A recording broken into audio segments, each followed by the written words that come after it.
Did I cash in my white privilege check today? Hasn't arrived yet. Sad to say.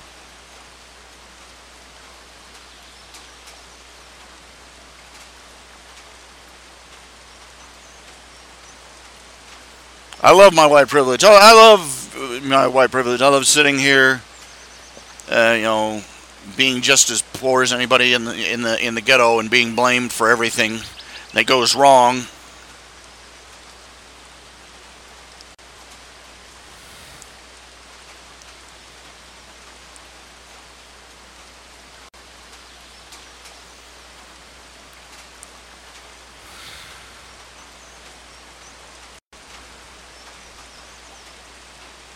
It is. Okay, I remember when I was much younger that feminists and race issue activists, everybody was a little tired of them already back in the 80s and 90s. We were already, that they were being ridiculous about some things, that they were being petty, really. At first, that's how it seemed. It was just pettiness. Getting worked up over trivial things. But now it's gone. It's just blown over the rail and straight into full-bore lunacy. I mean, we've got people who actually said the eclipse was racist. And these people literally expected to be taken seriously.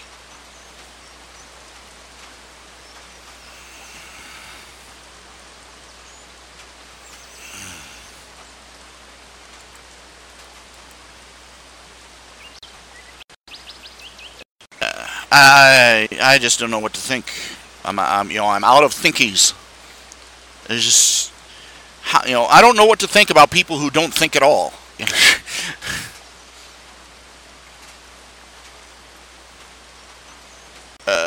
We've entered a stage where, in order to sustain the narrative they have,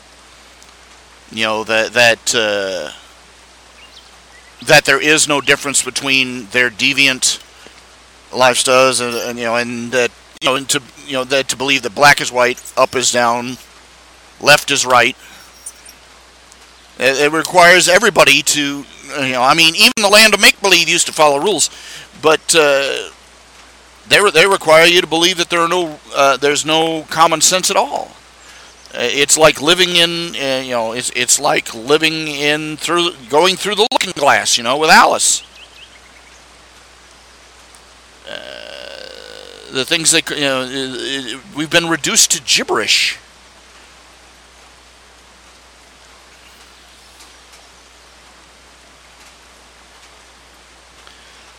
Unfortunately, the ones who refuse to think at all are the ones who are in control of everything. That's the problem. Take them for every red cent they have. That's great, except that they're the ones that control the vault, so to speak. The majority of people who are in this state of lunacy are in on the plunder. You go look at a typical art museum. It used to be that art, involved creativity, skill, talent, and that the artwork created was about concepts, ideas, passions, feelings. Concepts. It was a form of communication of things that couldn't be said merely with words. And the goal was transcendent beauty.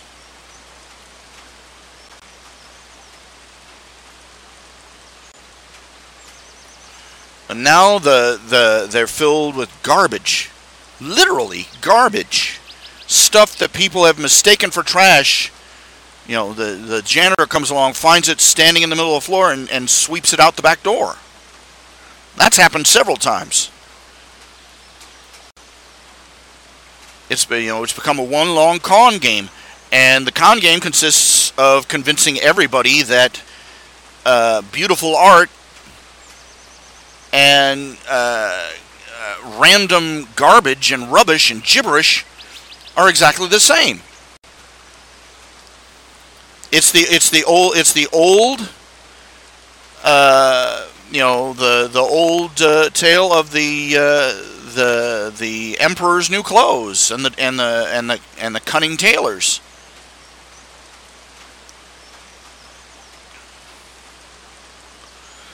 But the sad thing is that the child has been standing there on the street corner screaming, "But the emperor has no clothes," for years. But so many people have become invested in the artist scam, in the tailor scam, that they can no longer hear him.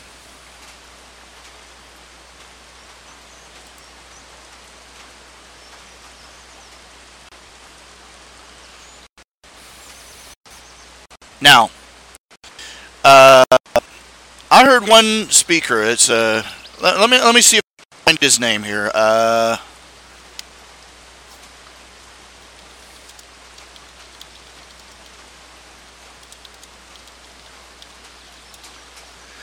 He called it the Grand Unified Theory of Liberalism.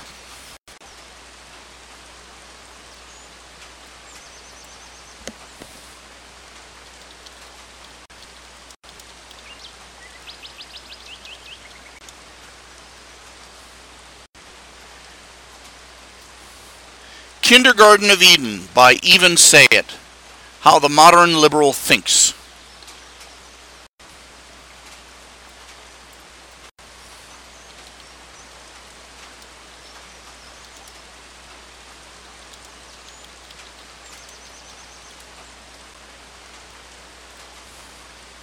Why the liberals' thinking leads him to side with evil over good, wrong over right, the ugly over the beautiful.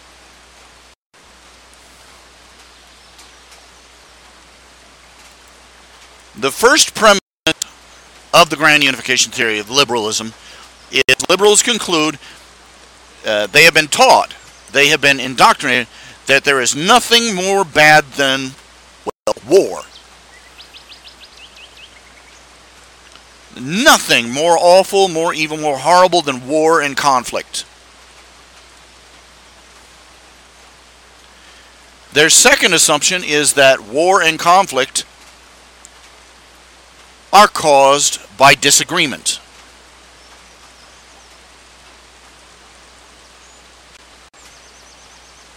Therefore, if we can convince people that all ideas are equally valid, then they will have nothing to disagree about. And we'll all go dancing off through the fields of flowers together, hand in hand.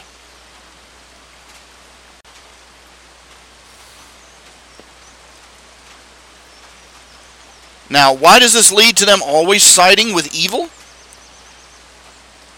Okay, because reality doesn't cooperate. It is materially demonstrable. Capitalist societies thrive. Communist and socialist societies suffer. Judeo-Christian morality, and especially Christian morality, societies that adopt those principles thrive. Those that do not suffer. Individuals who practice Christian values thrive, while those who practice other ways founder.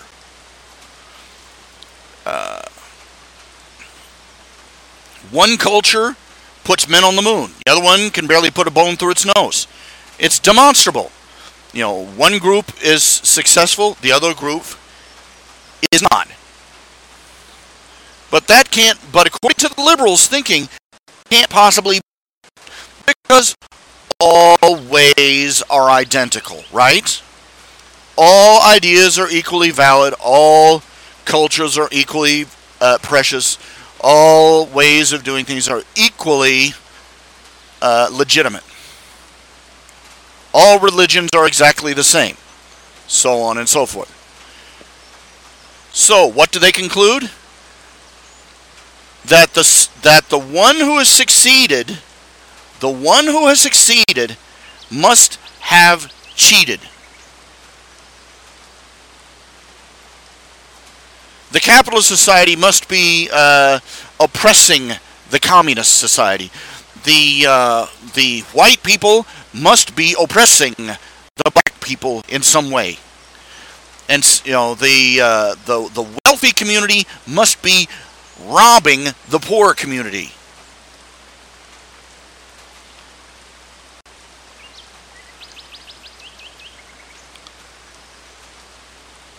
Therefore, to liberal thinking, the successful, the beautiful, the good must be the evil oppressor. And the failure, the successful is the oppressor, and the failure is the victim. Always, without exception, no changes to the rules, ever. If you succeed, if you run a business and it's prosperous, well then somehow you're responsible for the failure of all the other businesses around you. If you grow a crop in your farm that does better, this thinking is deeper rooted than you think. They found out that this kind of thinking is what keeps these. That there are virtually medieval villages all over the third world, farming communities. And they noticed, and people would go in, they'd try to, social engineers, they'd go in and try and help them out. And they'd show them new farming techniques, introduce them to new tools, new fertilizer, new crops rotation, all the little advances that people have made over the centuries in agriculture. And they would find one or two farmers who would go along with this. And that one farmer in the entire community, suddenly he'd have bumper crops. What a shock! He would, corn 8 feet high, corn as high as an elephant's eye, apples out the wing wong. Everything. Everything would be turning up daisies for him. And without fail, every single time, this guy would bring in the crops, and then instead of trying to advance on that. Instead of trying to say, okay, I've made all these great products, I'm going to do even better next year, what they do is they blow it all. They'd hold, the farmer would hold a huge shindig. He'd spend all the extra money he made. He'd cook all the extra meat he'd slaughtered. He'd, serve up all the fruits and veggies extra. He'd throw a big festival for everybody in town, and put himself financially just about right back where he was. And they couldn't figure it out. And they looked at it and looked at it and looked at it. And they realized what it was is that every time one of these farmers would start to get successful, all his neighbors would get jealous. They would get jealous. And they believed, quite sincerely, they believed, and they would listen to people would be talking, and the fact one farmer had suddenly gotten wealthier and more prosperous than the rest of them, they concluded that he somehow had stolen from the rest of them. That somehow his crops were prospering because theirs were suffering. And so in order to keep in good odor with his neighbors, which in a small village like that was kind of vital good health, they would out in a display of ridiculous and even self-destructive quote-unquote generosity, just to even the scales again and make everybody like them again. And this is where we get socialism. The idea is that liberalism is rooted in it could be summed up in one sentence. The successful people must have cheated me. And they ignore the fact that the socialist systems they make actually do cheat. They steal from the productive and give to the non-productive. But its thinking is rooted. It's spite. It's spite and envy and greed. It's the thinking of a child. Every child demonstrates this way of thinking. Mommy, I want it! Gimme, gimme, gimme! Mommy, he has it and I don't. I want some! That's not fair! And the child throws a tantrum until they're given what they wanted. Communism, socialism, Marxism, liberalism, it's the same. It's all the same. It's the parent that will not discipline the child. Marxism, socialism, liberalism, they all go, here, oh, you want this? Oh, we'll give it to you. We'll give it to you. Here you go. Here you go. Whatever you want. Here you go. Oh, you want, this rich guy, you want some of his money? Here's his money. Oh, this guy over here has a success. You want some of his business? Here's your business. Oh, you don't like that you want to be you're a boy and you want to be a girl? Here you go. Let's not reflect on what they're handed. You're a boy and you want to be a girl? You're a girl and you want to be a boy? You're a boy and you don't like girls? Oh, we can fix that for you.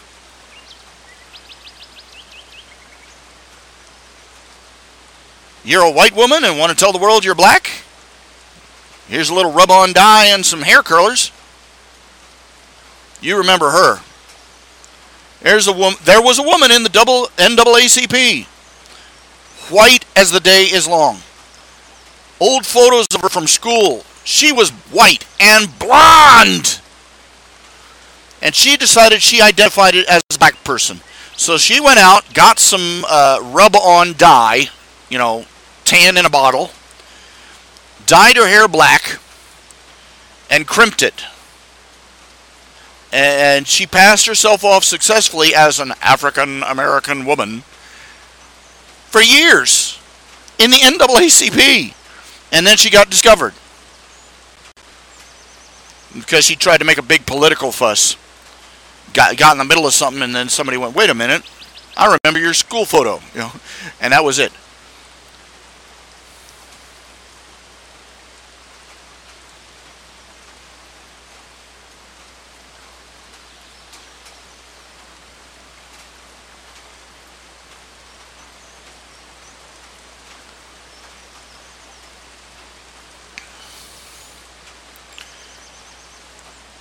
This is a woman, think about that, changed her race by disguising herself as a black woman.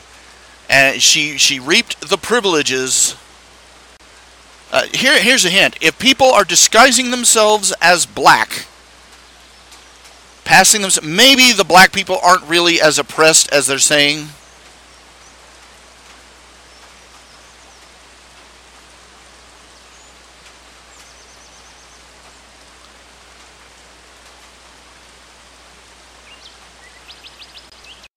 I haven't heard a word about her since then. Everybody knows about her, but nobody.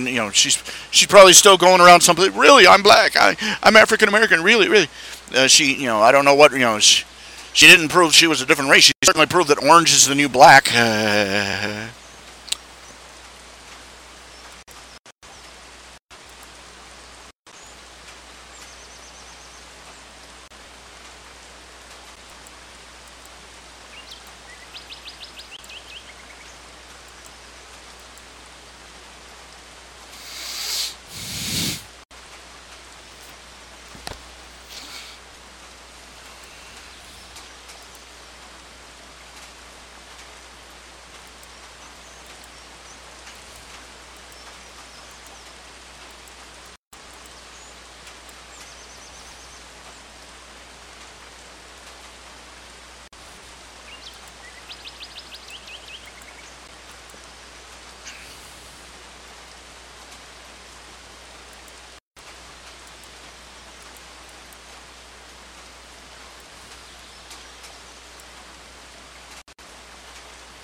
Can you say, Sorry about that. I didn't realize that it was coming out loud on the other side. Brace yourself. But there you have it. Okay, for those who didn't catch it, there's a new Nip and Tuck strip up from last night.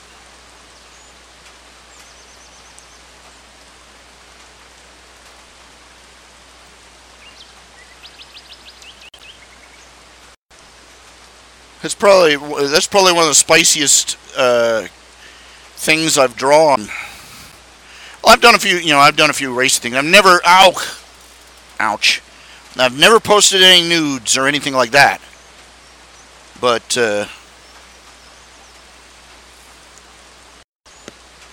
you know,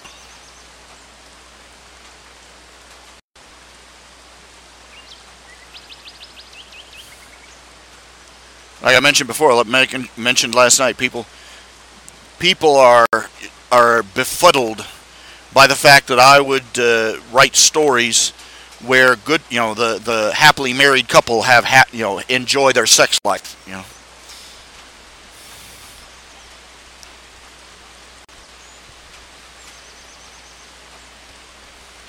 You point out to the average person today, marinated in our Sex in the City culture, 50 Shades of Grey and all this other crap, and they're absolutely befuddled. They're like a dog who's had its food dish moved.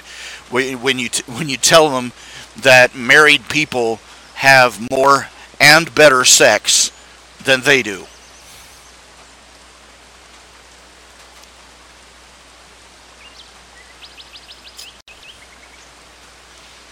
Granted, the marriage institution is taking a savage beating by our society lately.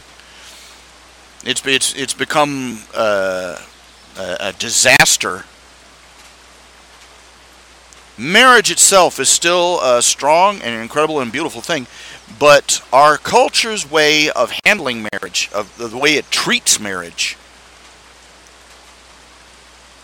is disastrous. We have turned it into a payola for women and a death trap for men. And we are astonished why more and more men opt out of the whole marriage concept.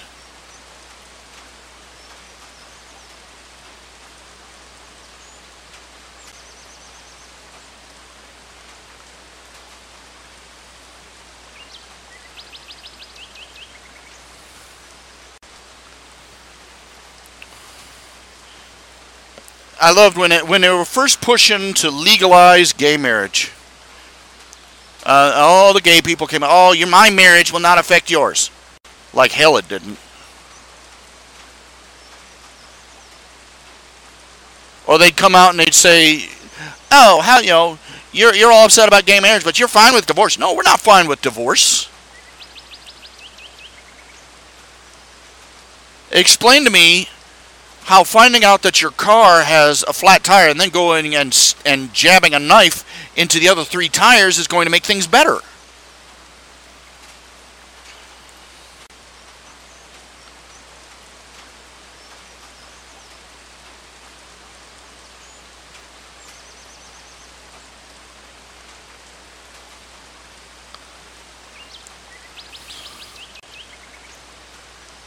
Oh, we won't use gay marriage to attack churches, they said as they destroyed a bakery for refusing to bake a gay wedding cake.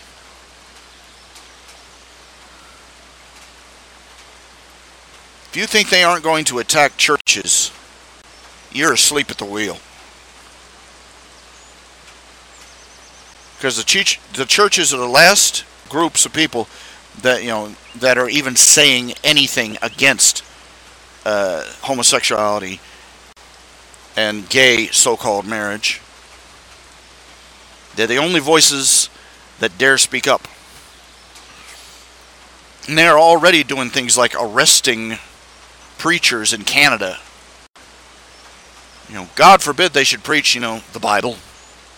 Meanwhile, you got Muslims over here preaching death to America, blow up the infidels, kill the Jews, and nobody turns a hair.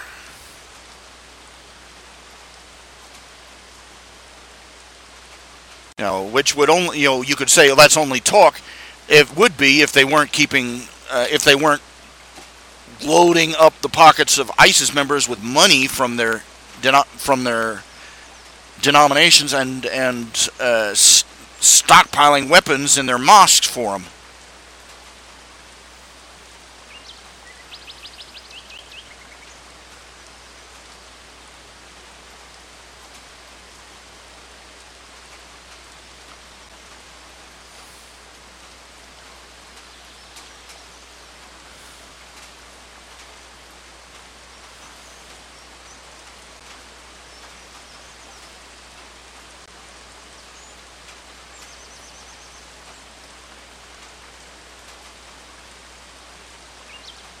Yes, it does affect, gay marriage does affect straight marriage, because the younger generation looks up and sees two men walking down the aisle, and they realize that the idea, they've just been told that the idea of marriage as a sacred institution has just been declared a farce.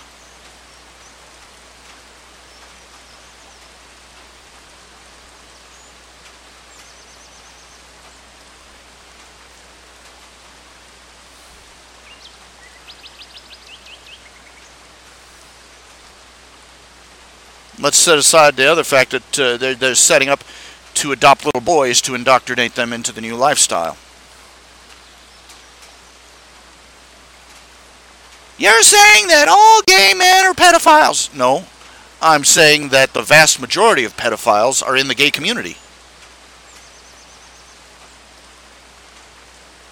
Yeah, they talk a lot about the scandal in the Catholic Church, those priests that were molesting young boys. What's interesting is looked over is that they were molesting young boys.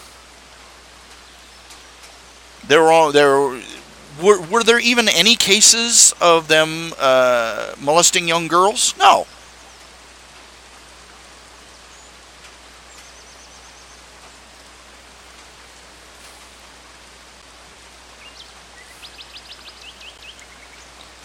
The majority of pedophilic assaults against children, by percentage, are same gender.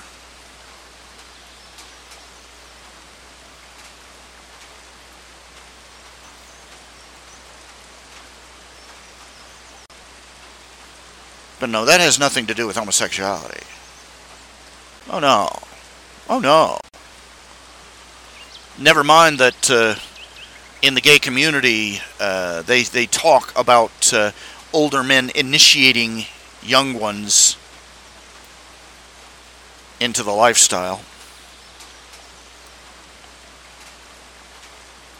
Our society has made regular, our society has made real marriage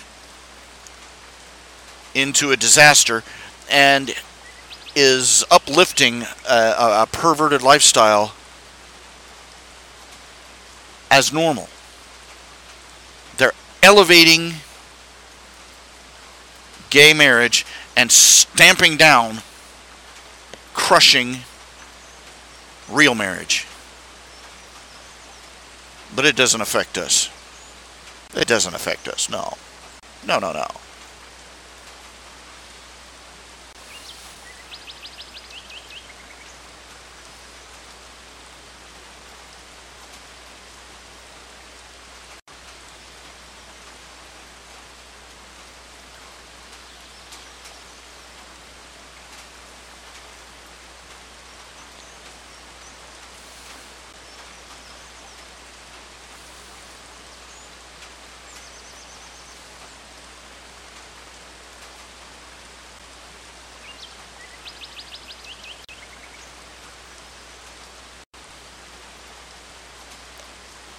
It's just old. It gets old. I'm old, I'm weary, I'm tired. And it would be one thing if I was still a young buck, if I still was healthy. I've become dependent on the system. My body broke down, my legs broke down. And my own poor planning for the future led me into the situation I'm in. When the bill, when the cities start burning, I'm not going to be able to run for it. You know, start rounding people up. They aren't going to have to run too hard to catch me.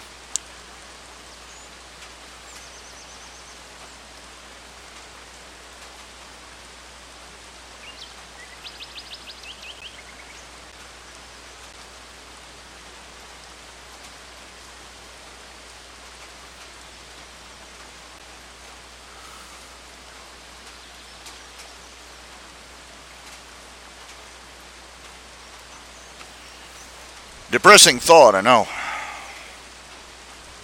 think I'm hitting a sugar crash. I ate 3 Cadbury candy bars and about an hour ago, and now I'm starting to eat. Cadbury, grossly overrated.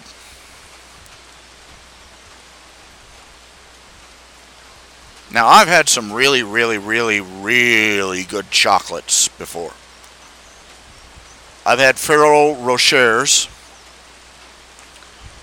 Those are excellent. They're chocolate, little chocolate balls. Little chocolate. The outer layer, it's a chocolate mixed with hazelnut.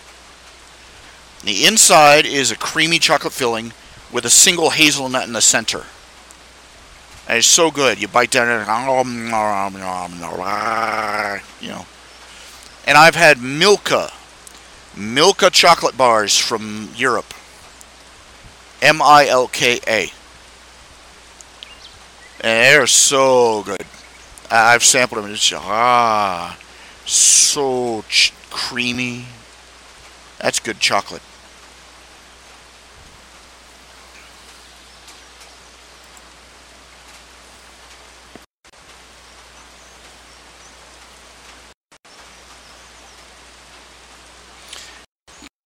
People sneak Hershey's.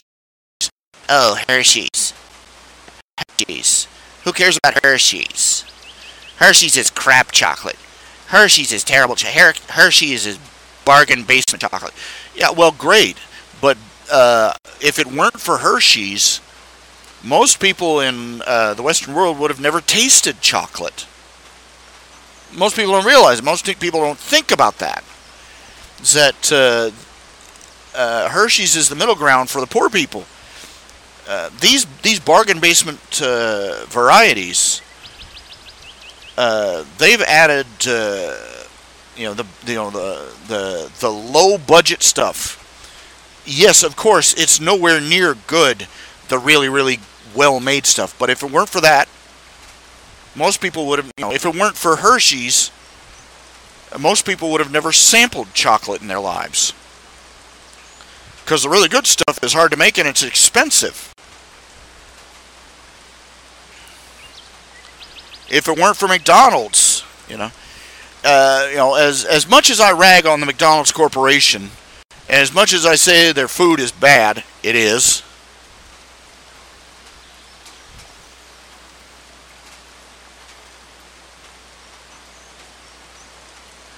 And as bad as McDonald's food is, it is. This is a fact. They found out, they analyzed it. The best nutrition for dollar value, dollar for dollar, the best nutritional value is a typical McDonald's hamburger.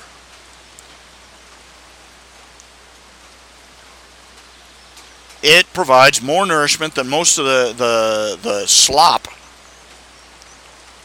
poor people have been eating for thousands of years. Meat, grains. Most people didn't get meat.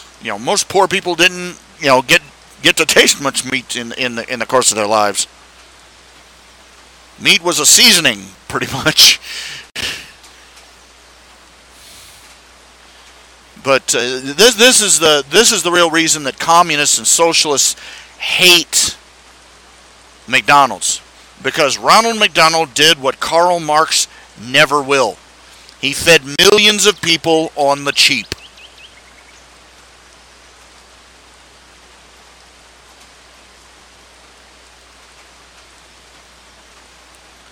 Yes, Wild W 3W. I got your commission. I got to know what an axolotl is. Let's see here. Let me pull that up. Oh yeah, here's the Gmail. I finally installed Thunderbird and connected it up to my Gmail account. I feel undeservedly accomplished over that fact. Let's see. Okay, an elf guy riding an axolotl.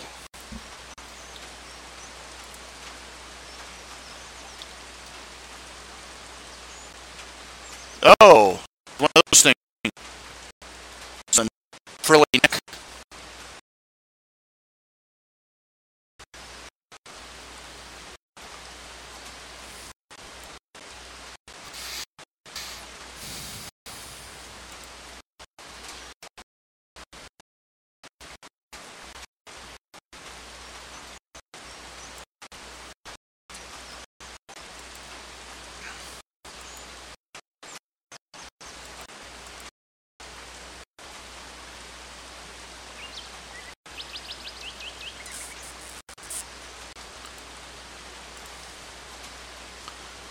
Okay, what am I looking at? What am I looking at my email?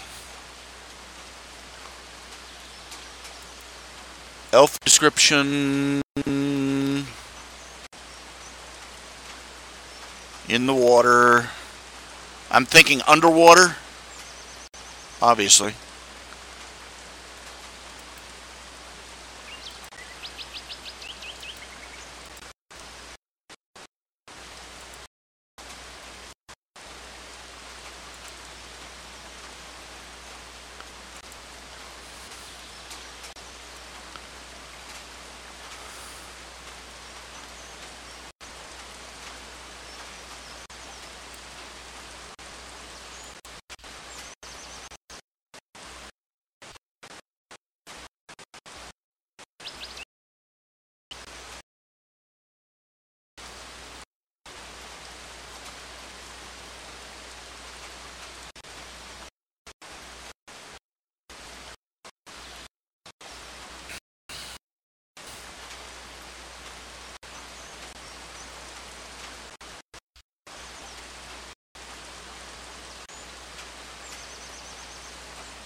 On the surface?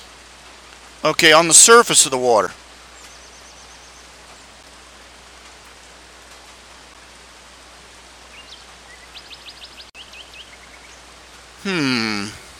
Okay. I'm thinking it over. I am visualizing it in my head. I'm making a picture. All your pictures are coming out in portrait form for some reason. In landscape, rather than portrait. Gotten into the habit of doing everything in landscape.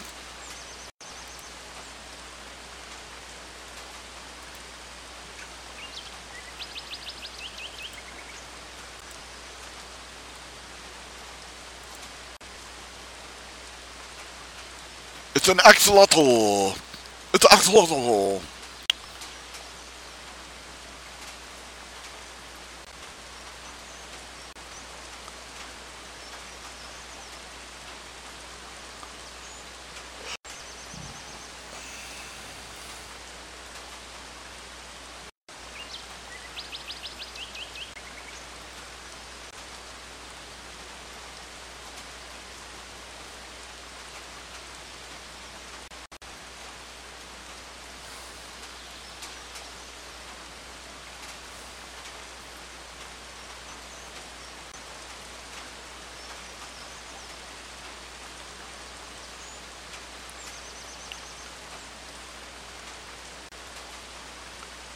Like I was saying before, the new nip and tuck from last night is up. In case you missed it.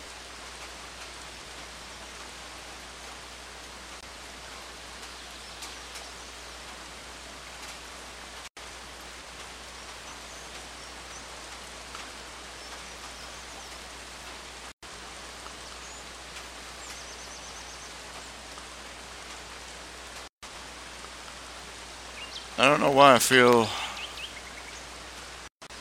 right now.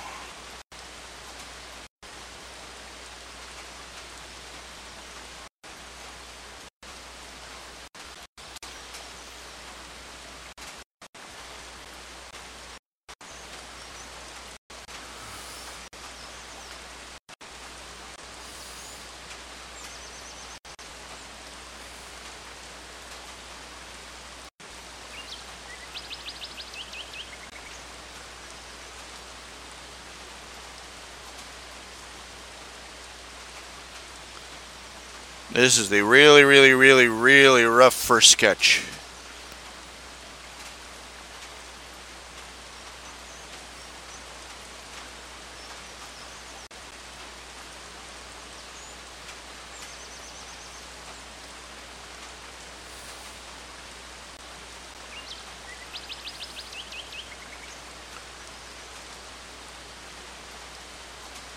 Oh, tattoos. Ah, okay, beard and hair. Let's see, did you want the beard? Okay, yeah, okay.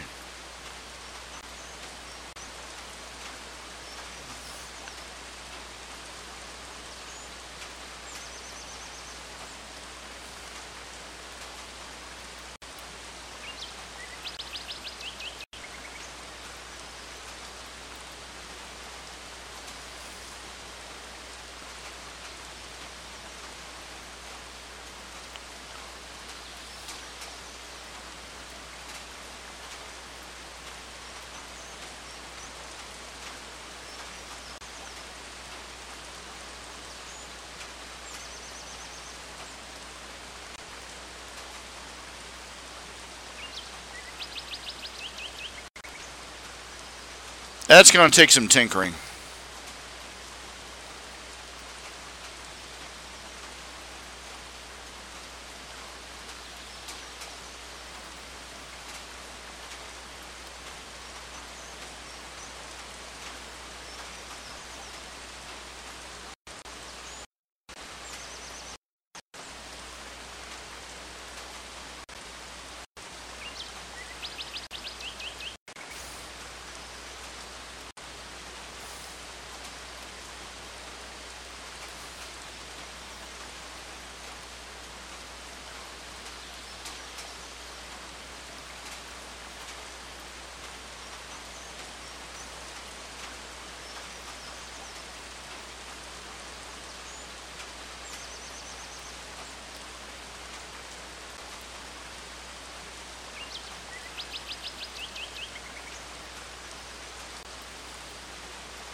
I was thinking with a fishing net, maybe.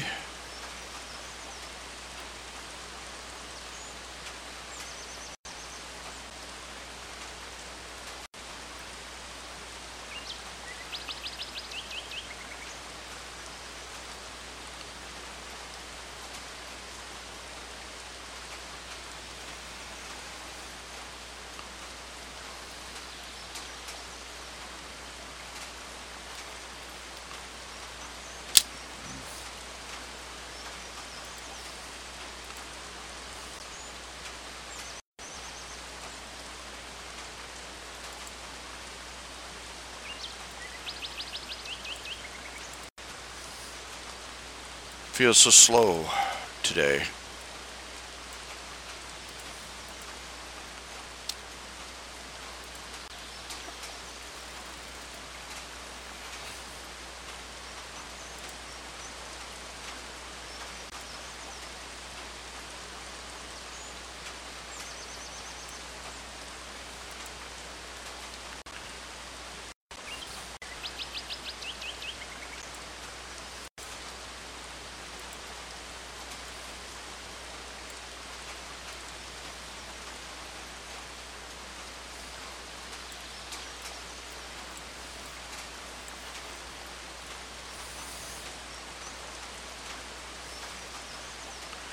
Saw an interesting movie on Netflix ages ago.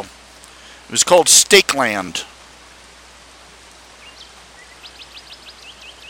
Instead of a zombie apocalypse, they had a vampire apocalypse. Except the vampires weren't these cool, cool Bela Lugosi types. They were like feral almost.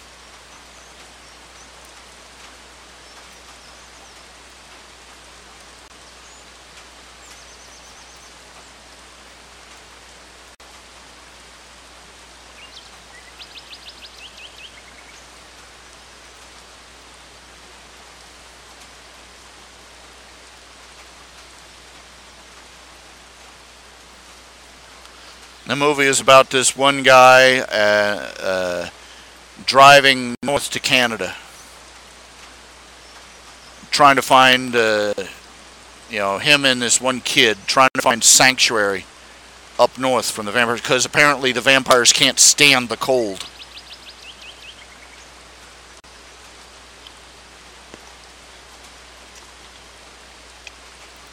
For whatever reason. I forget what the reason was that was given. Their bodies don't produce heat or something. Very different approach.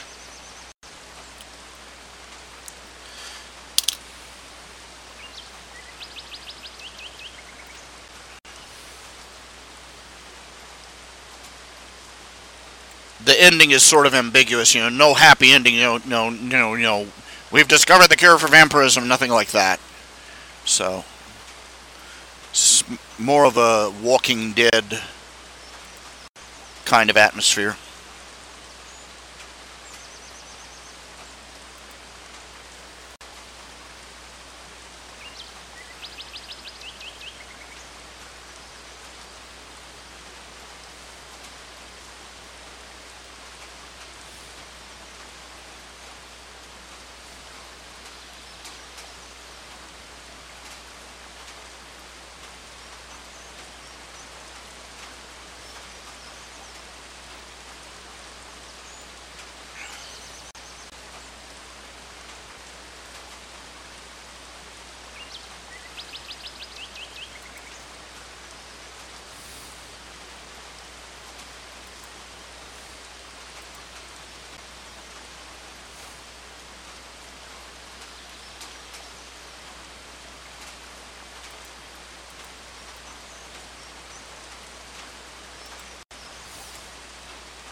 Where'd it go? Where'd it go?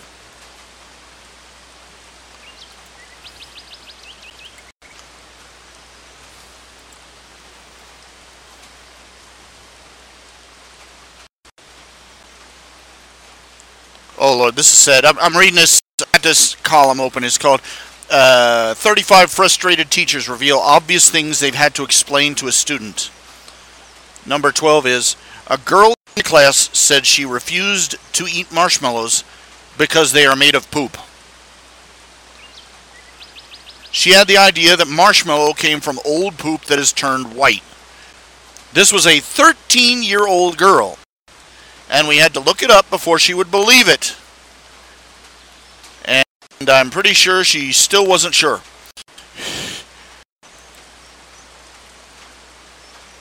What?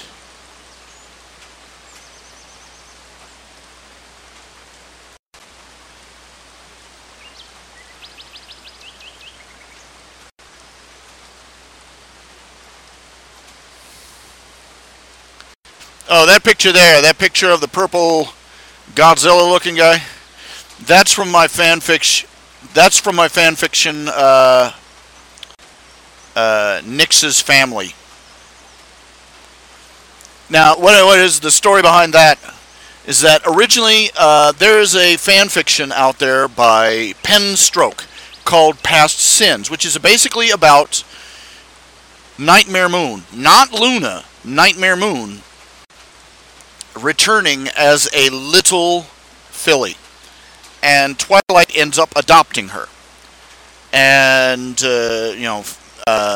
Nyx is what she's called, and in the story she starts remembering who she is, and the whole story is about her coping, and there is a cult of Nightmare Moon that is trying to bring her back completely. So you see where this story is going. And the whole story is basically about Nyx trying to cope with who she used to be and her, quote, past sins.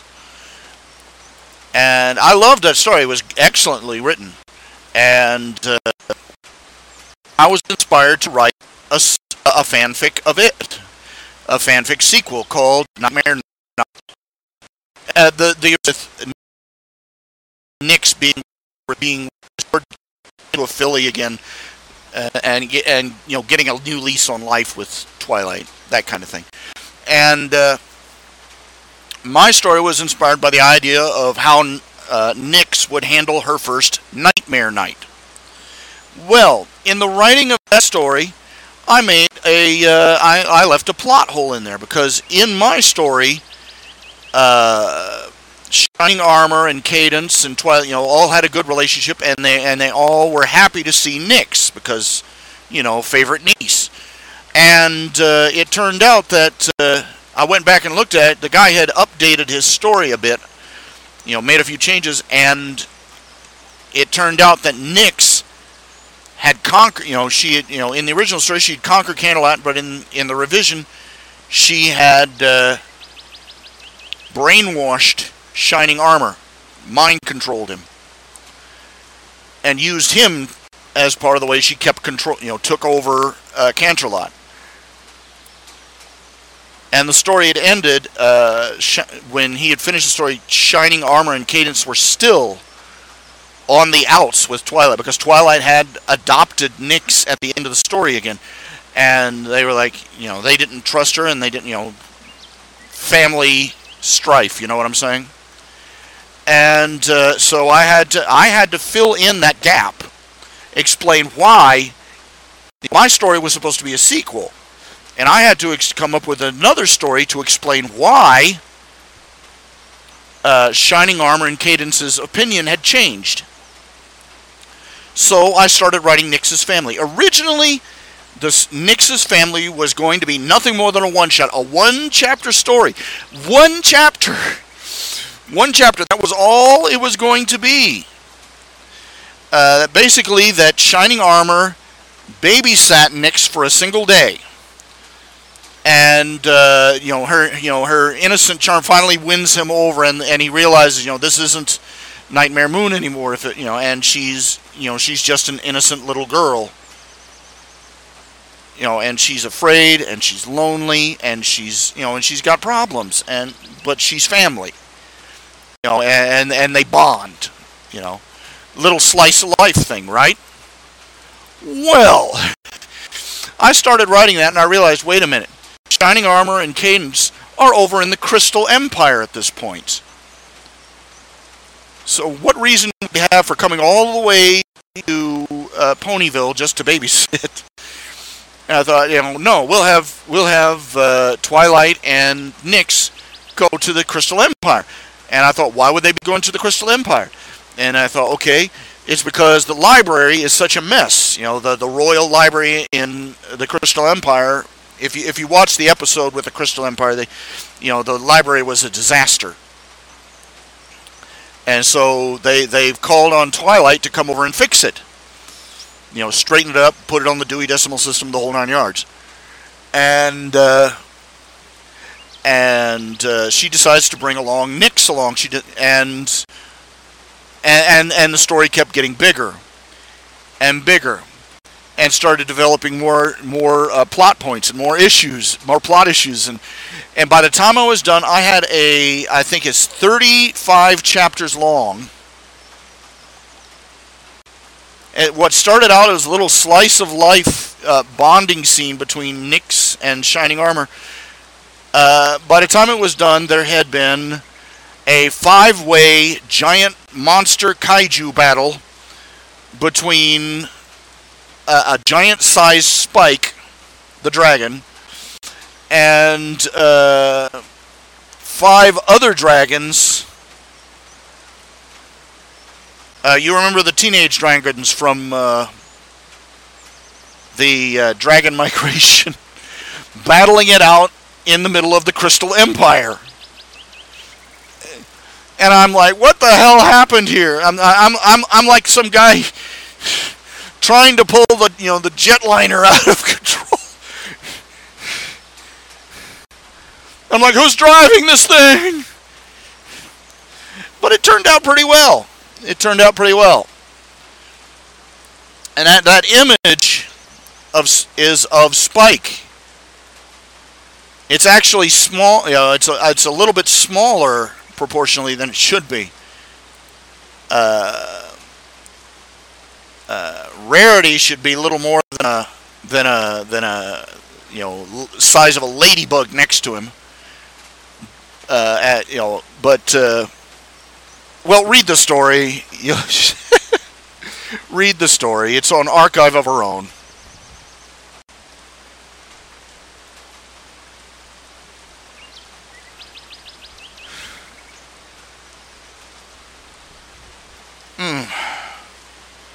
A bit of a tummy ache.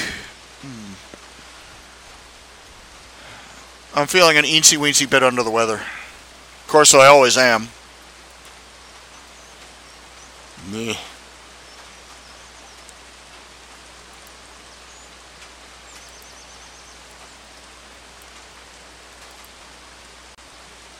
Now there's a face that only a mother could love.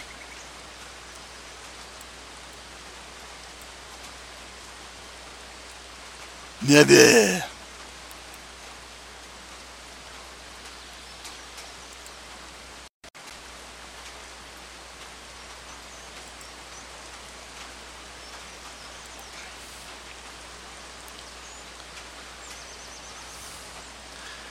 I'm really not big on the infection stories, okay?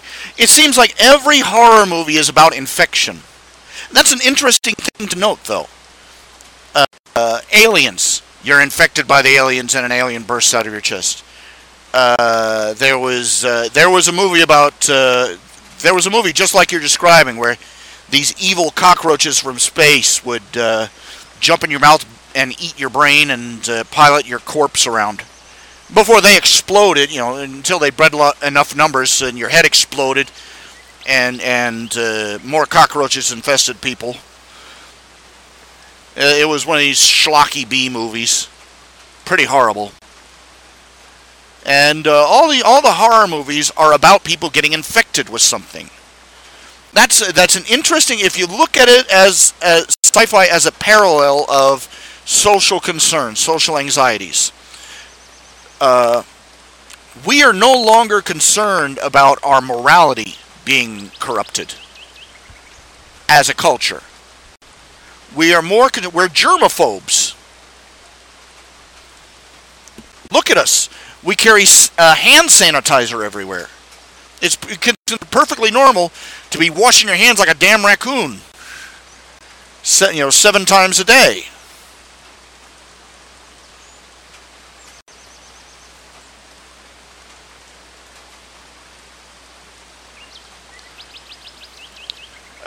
We're scared, but this is, man has always been afraid of disease, but we have become way more afraid of disease than is rational, even for a normal species or for normal times. We are at the healthiest we've ever been. Literally. We have beaten thousands of diseases into submission. We have better medical care and better medical science than ever in the history of the earth. We've got medicines over the counter that people for thousands of years could only dream of. But we're scared to death of germs and infection and diseases. Browsing the internet doesn't help too much. I mean, you see some of these things about various parasites around the planet, and you go, ah!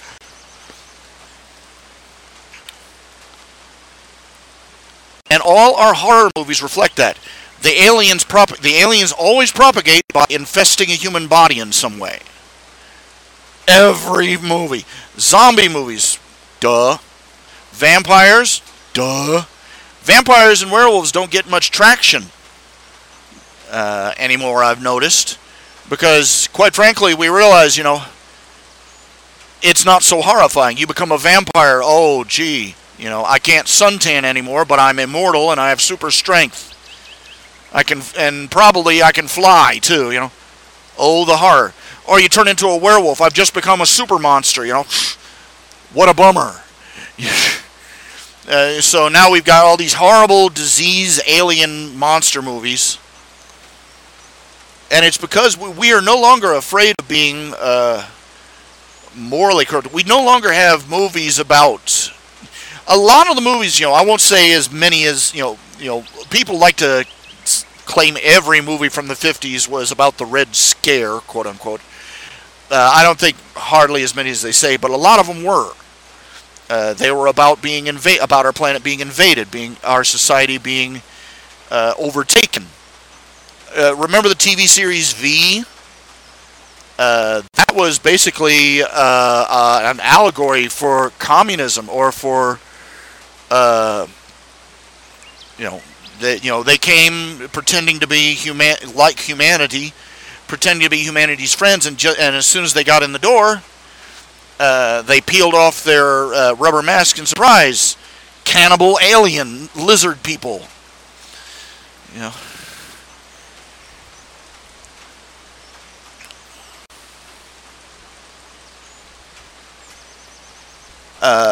During the 60s and 70s, there was a big, there was a lot of climate fears. You had stories about swarms of bees, swarms of ants, swarms of flies, swarms of frogs. Yeah, they had a movie that was about frogs, destroying humanity and conquering the earth. They had a movie about the birds. They had movies about hordes of dogs going berserk. And it was always about these mindless, these killer bees and killer ants and killer mosquitoes and killer flying piranha. Yes, flying piranha.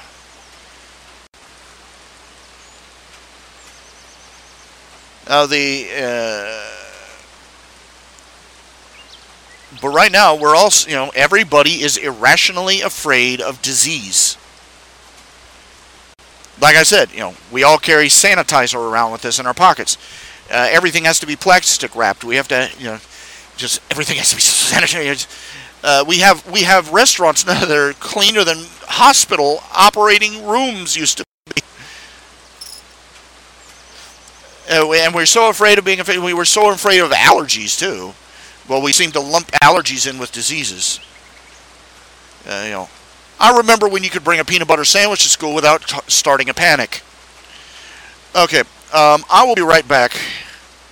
I gotta go potty. Be back in a few minutes.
Hello, hello, hello, hello, hello.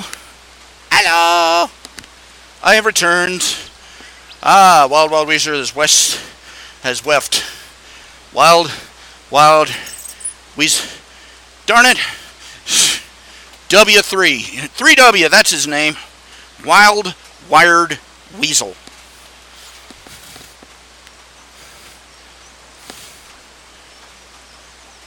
As he asks how many wood did the woodchuck chuck if a woodchuck could chuck wood?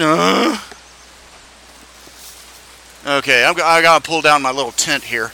My air conditioner is so pathetic. It will not handle. It will not cool a room. I've got a second-hand one sitting in my bedroom. Oh, did I turn this on? Yeah. And I could pop that up in the window. Of course, just popped up in the window is a little bit more complicated than that. And I really should take it, but I don't know that it'll run any better than the other one. It's about the same size. So, you know. Oh, hey, ho, yo, yo, yo, hey, ho, ho, hey. Oh, hey, ho, yo, yo, yo, hey, ho, ho, hey. Jungle light, da da da da da da. Jungle light, da da da da da. Bum bum bum, Tarzan boy. All right, got the last of my Kool-Aid. Got it over here. Got a paper clip. So I've got here. Let me show you what it's like here. Let me refresh this. Okay. And now you see, I have got a plastic tent. Yeah, this is me. Here's me. Here's my chair. I've got a little plastic tent all the way around, and my air conditioner in one corner. I basically tented off a corner of my room, of my living room, to try and keep cool. And the sad thing is, outside this little tent, I have to keep the door open and a fan running through it. I've got an air conditioner going on here and an open door at the same time.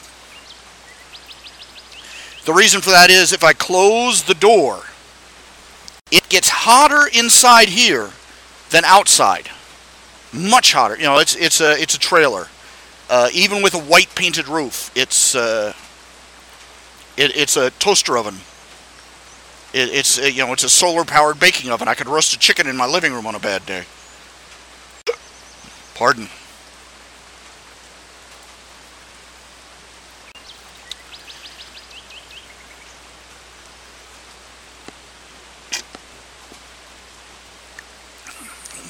As a kid, I loved making these little,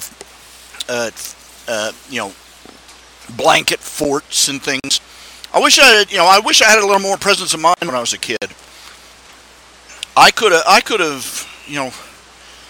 for like $2 or $3, I could have made my bedroom into a tent fort so easily. But I never had that level of imagination.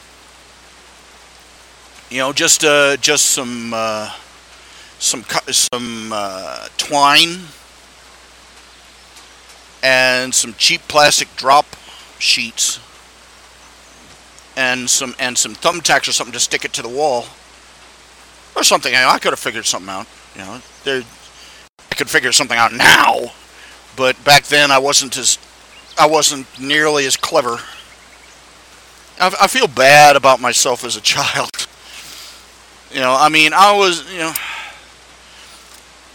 I've got some bad things to compare it to because, you watch the Little Rascals. These kids are building fire engines, and they're practically building their own turbo chopper helicopter out of junkyard junk, and And they're doing all these things, and I didn't have the imagination. I didn't have the resources to begin with, but I didn't have the imagination to get around it. Meanwhile, my father is telling me stories about his childhood, where he was in the Boy Scouts, and could, like I've said before, he could walk up into the hills with his pocket knife as a kid, cut down some saplings and some branches, uh, bow out of the sapling, braid a bowstring out of the bark, make arrows out of the branches, and just walk down out of the hills with a full bow and arrow set. Good as anything Hiawatha carried. Me, I was one of those kids who go down to my dad's workshop or the garage and say, I just want to build something. And he'd say, what? I said, I don't know. I couldn't think of anything. I feel like an inferior life form, like a failed attempt to replicate my father.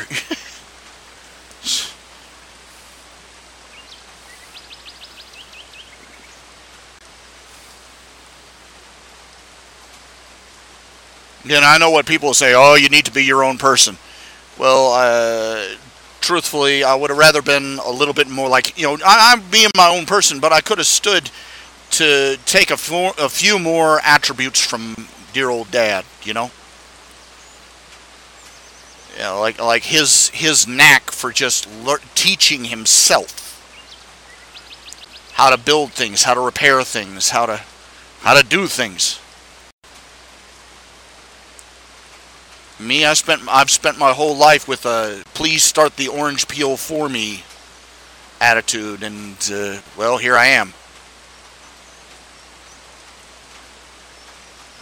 And nowadays, when I try to do things for myself, it goes badly. Very, very badly. I managed to learn how to replace a toilet. I did that before a few years back. My toilet had broken. Pulled the old one out, laid down the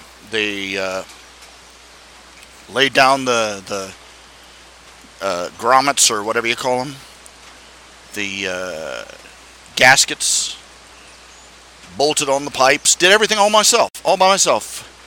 I big boy now. I put in toilet. It's still in there. So, that's the pinnacle of my personal achievement. A toilet.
Let's see.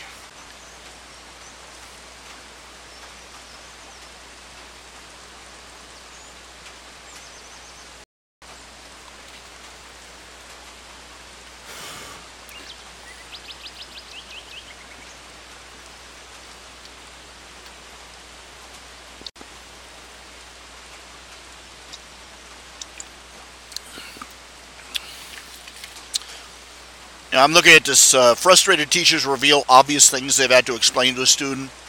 I was there once. I was a Sunday school teacher for a little while.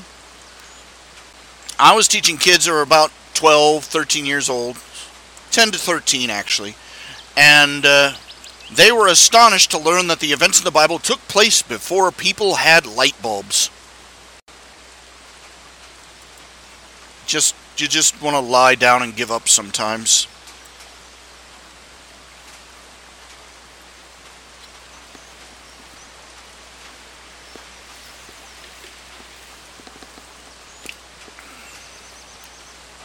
Wish I knew where these gnats were coming from.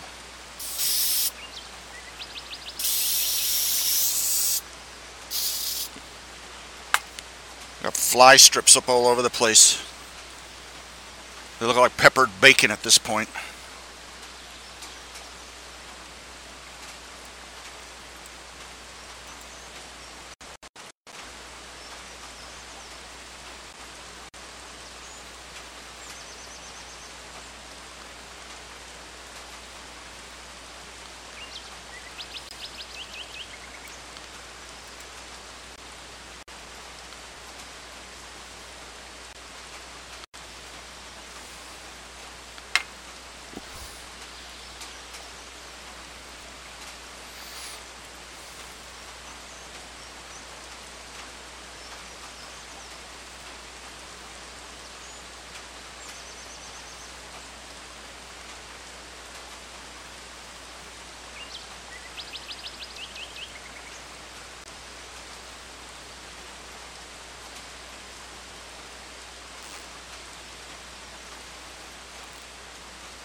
Oh my.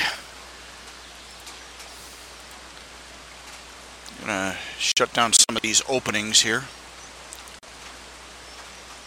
Who's listening? Is there anybody still here? Maybe a little short tonight or today.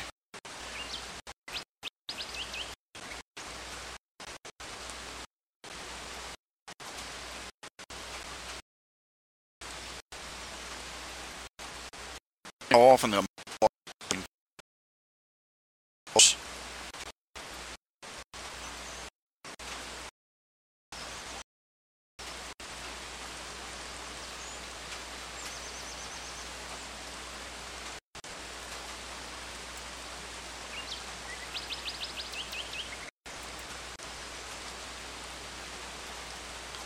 remember the song. Oh, hey.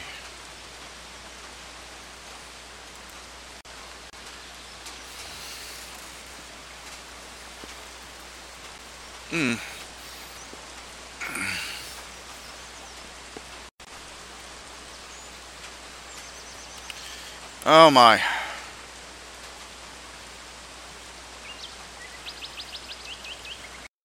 Okay. I'm pooping out here is what it is. It's just, tired. And,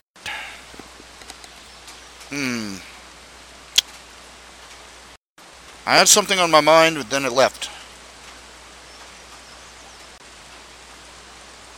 Trying to think of what it was.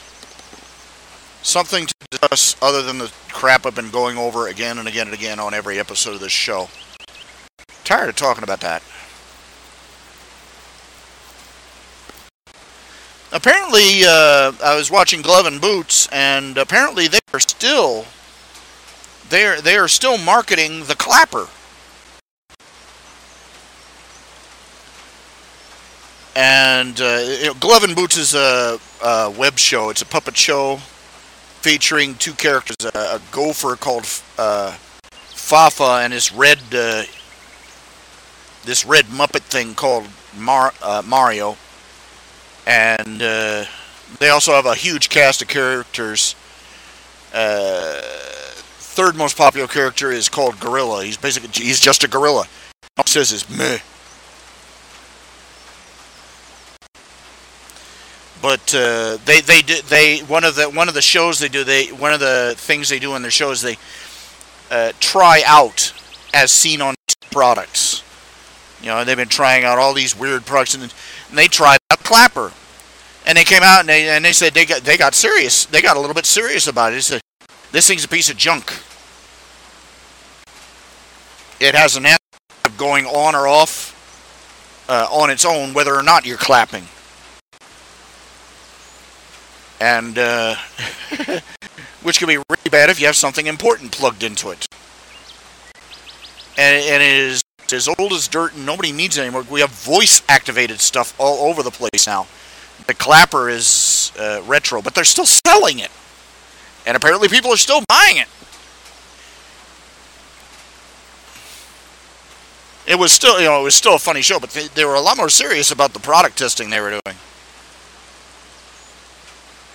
Said, don't plug your computer into this thing, for crying out loud.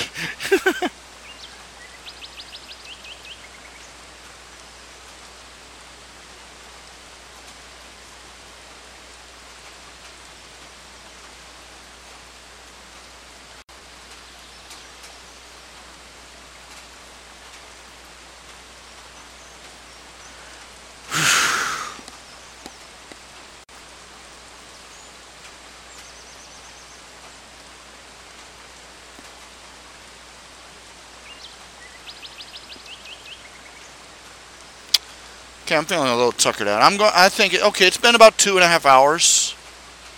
It's been about 2.5 hours. I think I'm gonna go ahead and call it for the show. Might do one tomorrow. I might probably do one tomorrow. Might do one in the dead of night. I don't know. All depends on when I'm, awake and energized. But I'll catch you all later. Thank you for tuning in. Thank you for your pledges and donations, and for your viewership, and for all the little things that you do. Thank you. And now I've got the hiccups. I'll catch you again later. God willing, and the creek don't rise. If you get a chance, say a prayer for me, because I need all the help I can get. Y'all have a good night.